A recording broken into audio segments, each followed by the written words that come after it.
Introduction and how it began. Once there was a man named Simon Trenton.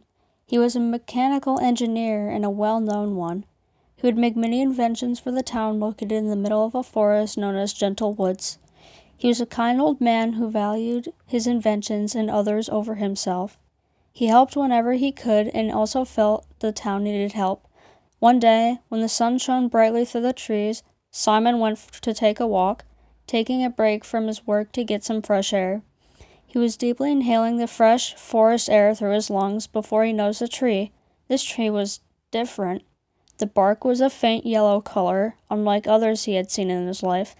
The leaves on the trees were a golden yellow color, almost glowing due to the light from the sun.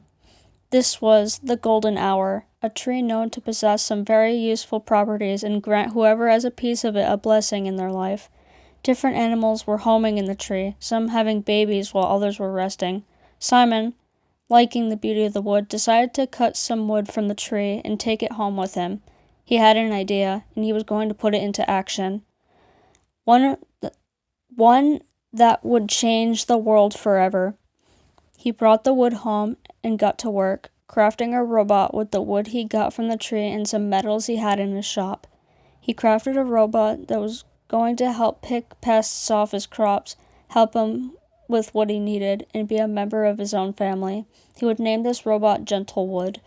One fateful night, after months had gone by, while he was working on Gentlewood, he heard an aggressive knock on his door. Multiple, to be more clear. He wondered who that could be and went to the door, only to feel a sharp pain on his face as the intruders entered his house. His nose began bleeding from the impact of the door slamming into his nose. "Give us all your valuables, old man!" one of the intruders shouted, pointing a weapon to his head, while the other began trashing his shop, looking for something of value. There was nothing they could find, only the robot Gentlewood, who sat on the table unfinished and not powered on. The intruders looked at each other and smirked. They were planning on using it for crimes. Simon's eyes widened in fear, and he began to beg. "Please," he begged. "You can't take anything. You can take anything. My money, my inventions, anything but them. I am begging you." "That's a nice-looking robot that you got there, Simon," the first intruder said, a smirk plastered on his face. "It'd be a shame if someone were to take it. Grab it and let's go."